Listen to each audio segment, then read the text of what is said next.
हरे राम राम राम हरे हरे, हरे कृष्ण कृष्ण कृष्ण हरे हरे, हरे राम राम राम हरे हरे, हरे कृष्ण कृष्ण कृष्ण हरे हरे, हरे राम राम राम हरे हरे, हरे कृष्ण कृष्ण कृष्ण हरे हरे, हरे राम राम राम हरे हरे, हरे कृष्ण कृष्ण कृष्ण हरे हरे, काषाय दण्डकरकादिविभूषिताङ्का वैराग्यभाग्यजलधे करुणानिधे त्वं संसारकूपपतितस्य समाकुलस्य बोधेन्द्रदेवा मम देहि करावलम्बं, हरे रामेति कृष्णेति नाम संकीर्तनं सदा लोकक्षेमाय कुर्वन्तं प्रेमिकं सद्गुरुं भजे.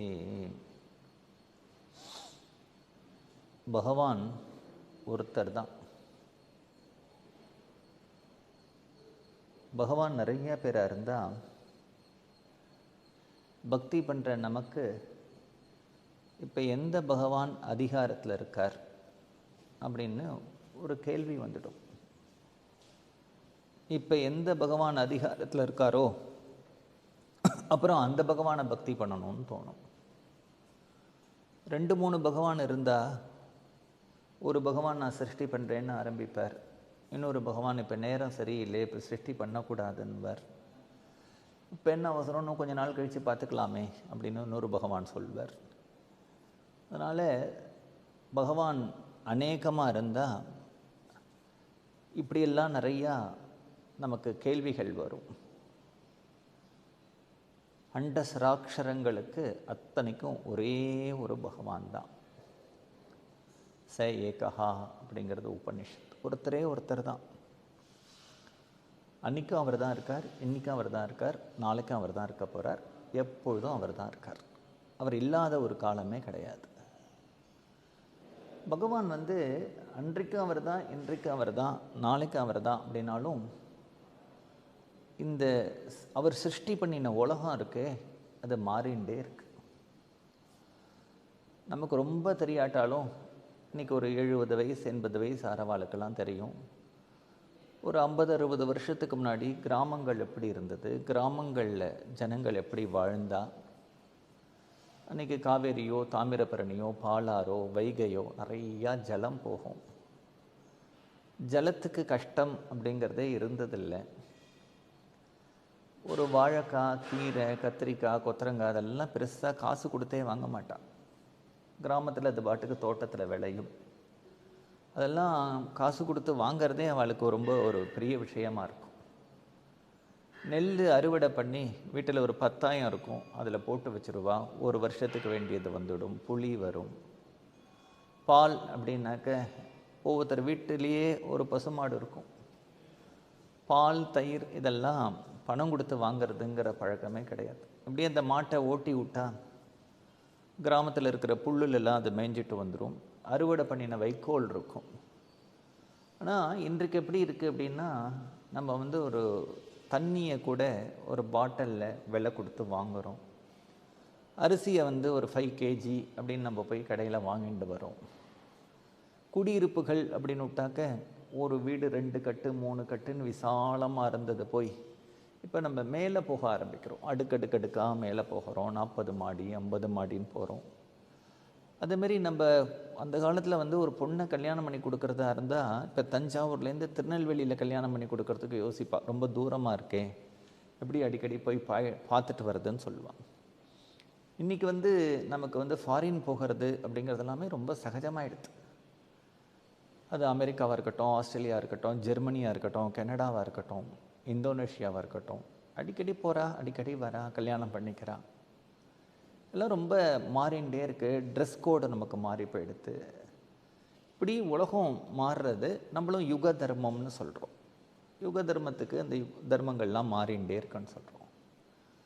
இப்போ இப்படி இருக்குது. இன்னும் 50 வருஷம் கழித்து 100 வருஷம் கழித்து எப்படி இருக்குமோ தெரியல.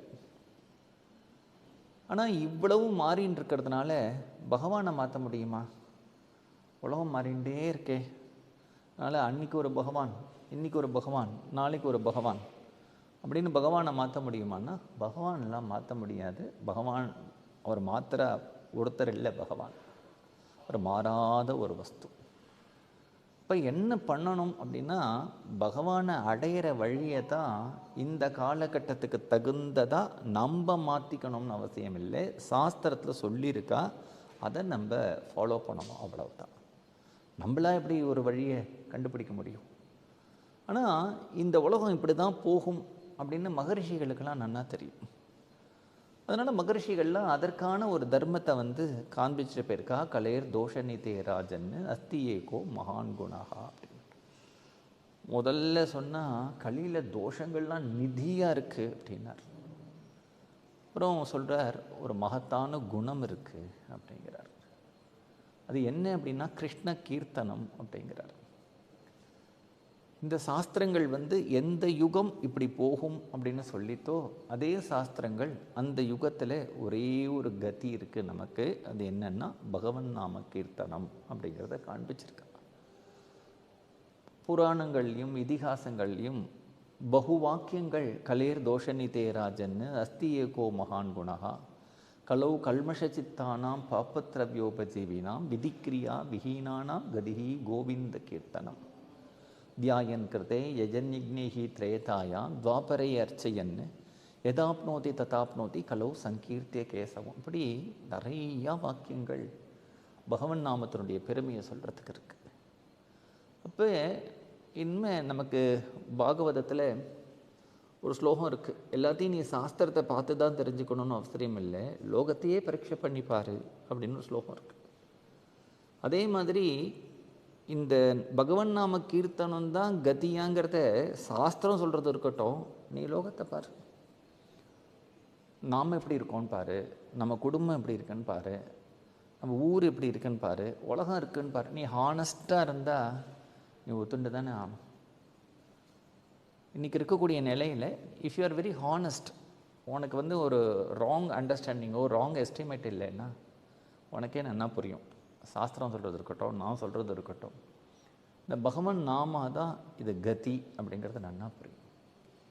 ஸ்ரீ அண்ணா சொல்வார், ஒரு ட்ரெயினில் நம்ம ட்ராவல் பண்ணும்போது என்ன ஆகும்னா அந்த ட்ரெயின் அந்த கம்பார்ட்மெண்ட்டினுடைய வாசலில் நிற்கிறான், கதவு கிட்ட. ஒருத்தர் ஓடி வர்றார், நிற்காதப்பா ட்ரெயின் ஆடித்தனா நீ விழுந்துடுவேன்னு கையை பிடிச்சி இழுத்து உள்ளே கூட்டின்னு வர்றார். ஆனால் ட்ரெயினே கவுந்துது அப்படின்னா யாரை பிடிச்சி இழுக்க முடியும்? ஒருத்தர் தர்மத்திலேருந்து விலகிறா அப்படின்னா அவளை பிடிச்சி சரி பண்ணலாம். இந்த யுகம் எல்லாரையும் புரட்டி போடுறது. ஆனால் மகான்கள்லாம் கவலைப்படாத, களி சாது. ஏன் களி சாது அப்படின்னா எத்பலம் நாஸ்தி தபசானா யோகேன சமாதினா தத்பலம் லபத்தே சம்யக் கலோ கேசவ கீர்த்தனாத்து அப்படின்னு சொல்லியிருக்கா. நம்ம அதை பண்ண மாட்டோம் அப்படின்னா மகான்கள் என்ன பண்ணுவா? பகவானை மாற்ற முடியாது. பகவானை அடையிறதுக்கான வழியை நமக்கு தஸ்மா சாஸ்திரம் பிரமாணந்தேங்கிறதுனால நமக்கு ஒரு சாஸ்திரம் காமிச்சு கொடுத்துருக்கு. இந்த சாஸ்திரம் காமிச்சு கொடுத்துருக்குங்கிறத நிறையா மகாபுருஷால் நமக்கு காண்பிச்சு கொடுக்குறா. மகாபிரபு வந்தார். அவர் அவருடைய காலத்தில் இவ்வளோ மோசமாகலை. ஆனால் அவர் பகவன் நாம கீர்த்தனத்தை காண்பித்தார். பகவன் நாம போதேந்திரால் காமகோடி பீடத்தில் இருந்த ஜெகத்குரு அப்பேற்பட்டவர் பகவன் நாம சித்தாந்தம் பண்ணினார். ஸ்ரீ அண்ணா எல்லா மகான்களும் இந்த பகவன் நாம கீர்த்தனத்தை காண்பிக்கிறார். மகாபிரபு நாம சொல்லிட்டு இருக்கிற மாதிரி ஹரே ராம ராம ராம ஹரே ஹரே ஹரே கிருஷ்ண கிருஷ்ண கிருஷ்ண ஹரே ஹரேனார். போதேந்திரால் சத்குரு சுவாமிகள்லாம் ராம ராம ராம ராமன் ஜபம் பண்ணினா. ஸ்ரீதரையாவால் சிவ சிவ சிவன் ஜபம் பண்ணிட்டு இருந்தார். போதேந்திரால் நாம சித்தாந்தம் பண்ணும்பொழுது ஹரிநாமம் சிவநாமம் ரெண்டுத்தையும் சேர்ந்து தான் சித்தாந்தம் பண்ணுறார். ஜெகதீஸ்வரனுடைய நாமம் அப்படின்னு தான் சித்தாந்தம் பண்ணுறார். இந்த 3 பெரிவாளுமே நாம சித்தாந்தபரமான கிரந்தங்கள்லாம் எழுதியிருக்கா. சத்குரு சுவாமிகளும் எழுதியிருக்கார், போதேந்திரான் எழுதியிருக்கார், ஐயாவாலும் எழுதியிருக்கார். சம்பிரதாயம் பண்ணுறதுல நமக்கு 2 லாபம் உண்டு. ஒரு லாபம் என்ன அப்படின்னா, ரொம்ப ஒரு மோட்சத்துக்கு போகணுன்னு ஆசை இருக்கிறவனுக்கும் சித்தசுத்தி வேணுங்கிற ஆசை இருக்கிறவனுக்கும் ஒரு நல்ல பிடிவாதமாக ஒரு கன்சிஸ்டன்ஸ் அவனுக்கு இருக்கிறவனுக்கு தான் ஏக நாமாவை சொல்ல முடியும். இல்லைன்னா ரொம்ப நாள் சொல்ல முடியாது. பட் ஒரு ஒரு வாத்தியம் அதெல்லாம் வச்சுண்டு ஒரு சங்கீதத்தோட அந்த பகவன் நாம கீர்த்தனம் பண்ணும்போது ஒருத்தரால் 2 மணி நேரம் 3 மணி நேரம் 4 மணி நேரம் அதில் கலந்துக்க முடியும். அது ஒரு பிரயோஜனம். ஏதோ ஒரு விதத்தில் சாங்கேத்தியம் பாரிஹாசியம்னு ஏதோ ஒரு விதத்தில் இவனை பகவன் நாம கீர்த்தனத்தில் ஈடுபடுத்தணும். ரெண்டாவது, இவ்வளோ மகான்கள் வந்து பாடிட்டு போயிருக்கா. தியாகராஜர் 800 கீர்த்தனைகள் கிடைக்கிறது. ஒவ்வொரு கீர்த்தனையும் அப்படி தான் இருக்குது. பத்ராஜல ராமதாசர் இவ்வளவு கீர்த்தனை பாடிட்டு போயிருக்கார். பிரம்மேந்திரால் அவ்வளவு கீர்த்தனை பாடிட்டு போயிருக்கார். நாராயண தீர்த்தர் அவ்வளவு கீர்த்தனை பாடிட்டு போயிருக்கார். விஜயகோபால சுவாமிகள் அவ்வளவு கீர்த்தனைகள் பாடிட்டு போயிருக்கார். ஸ்ரீ அண்ணா அவ்வளவு கீர்த்தனைகள் பாடிட்டு போயிருக்கார். இதுக்கெல்லாம் விநியோகம் எங்கே? இவெல்லாம் பாகவத சம்பிரதாயத்தில் வந்த மகான்கள், பாகவத பரமஹம்சர்கள். அவர்கள் பண்ணின கீர்த்தனைகள்லாம் நாம் பாடலன்னா வேற யார் பாட போகிறா? அதை பாடும்போதே நமக்கு ஒரு ஆனந்தம் ஏற்படுறது. எல்லாத்துக்கும் சிகரம் வச்சா மாதிரி ஜெயதேவருடைய அஷ்டபதி, நாராயண தீர்த்தருடைய தரங்கம், இப்படி ஒரு பஜனை சம்பிரதாயத்தை நம்மளுடைய சத்குரு சுவாமிகள் பண்ணி கொடுத்தார். அந்த சத்குரு சுவாமிகள் பண்ணி கொடுத்த பஜனை சம்பிரதாயத்தை ஒட்டி இன்றைக்கு இந்தியாவில் உலகம் முழுக்க அங்கங்கங்க திவ்யநாம சங்கீர்த்தனம், அங்கங்க ராதா கல்யாணம், ருக்மிணி கல்யாணம், சீதா கல்யாணம், ஸ்ரீனிவாச கல்யாணம், நிறையா கல்யாணங்கள் நடக்கிறது. இப்படி பகவன் நாம கீர்த்தனம் எல்லா இடத்துலையும் நல்ல அமோகமாக இன்னைக்கு எல்லா இடத்துலையும் நடக்கிறது. இப்படி நடக்கிறதுனால என்ன பெரிய லாபம் அப்படின்னா, சர்வ ஜனங்களுக்கும் இதனால் ஒரு ஸ்ரேயஸ் உண்டாருது.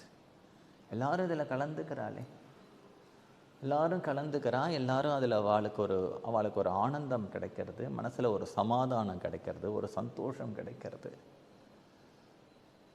மெட்ராஸ்லேயே எடுத்துட்டா அரணான்னு ஒரு மகாத்மா இருந்தார், சங்கண்ணான்னு ஒரு மகாத்மா இருந்தார், ஹரிமாமான்னு ஒரு மகாத்மா இருந்தார், வெங்குட்டூன்னு ஒரு மகாத்மா இருந்தார், நாட்டு அண்ணாஜி ராவ்னு ஒருத்தர் இருந்தார். இவெல்லாம் ஒரு காலத்தில் மெட்ராஸில் வந்து அங்கங்கங்கங்கங்க நாம சங்கீர்த்தனம் பண்ணிகிட்டே இருந்தாள்.